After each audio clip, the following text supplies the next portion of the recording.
They say math is about logic, formulas, and problem solving. But for me, math became about one thing, him. Every morning, as I sat in class, I waited. And then, like clockwork, the door would swing open, and there he was.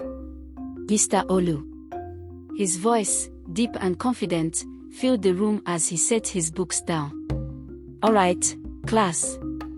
Let's solve for x before x solves you." The class chuckled, but I barely heard them.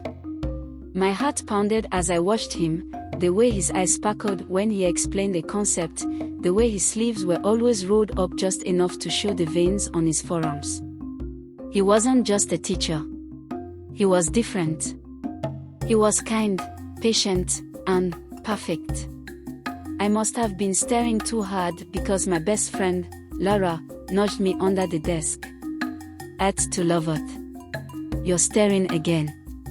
I snapped out of it, pretending to focus on the board. "I was just paying attention," I whispered back, but Laura only smirked. The truth was, I didn't just pay attention to Mr. Olu. I was lost in him.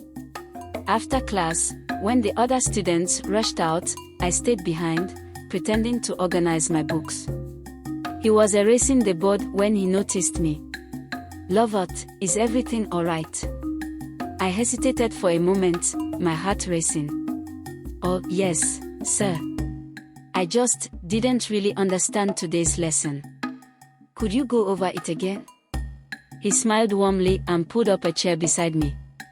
As he spoke, I could hear the depth of his voice, the way he explained things so patiently.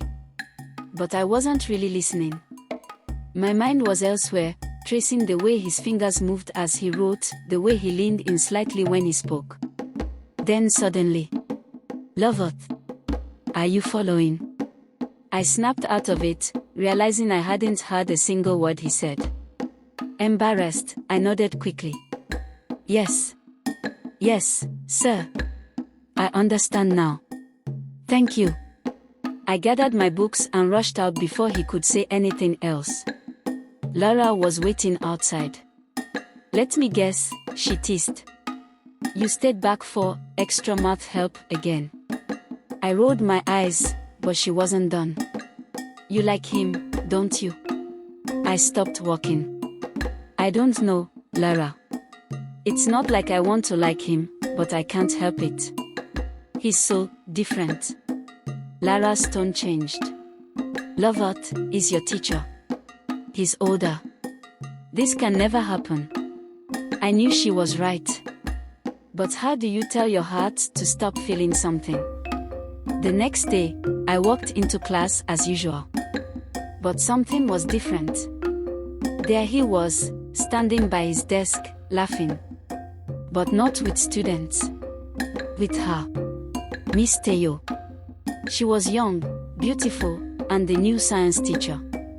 The way they talked, the way they smiled at each other, it was effortless. I felt something tighten in my chest. "That's Miss Teo," Laura whispered beside me. "Word is, she and Mr. Olu are very close." I swallowed hard. I wanted to look away, but I couldn't. And then, just when I thought it couldn't get worse, he reached out and lightly touched her arm as he laughed. That was it. That was the moment I knew.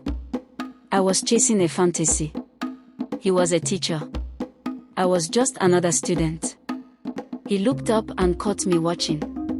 He gave me a small, friendly smile. I forced one back and quickly turned away. That night, I sat alone, writing in my diary. My pen hovered over the page before I finally wrote the words. Does he even see me? Or am I just another student? I stared at them for a moment, then slowly crossed them out. Some lessons are more than just numbers. The next day, when Mr. Olu called on me in class, I did something I had never done before. I raised my hand. I stood up, walked to the board, and solved the problem perfectly.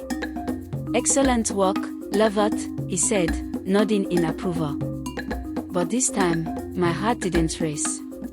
This time, I smiled, not because of his praise, but because, for the first time, I felt something new. Pride in myself. Later, as Laura and I walked home, she nudged me playfully. "So, no more extra help?" I laughed, shaking my head. "No. I think I'm good at math now." And just like that, I solved the hardest equation of all, or understanding that some things are never meant to be. And that's okay. Moral. Sometimes, what we feel isn't love, but admiration. It's important to know the difference between fantasy and reality. True growth comes from within, not from seeking validation from others. Thank you for watching. For more interesting African folktales, kindly like and subscribe to our YouTube channel. I can't wait to see you again.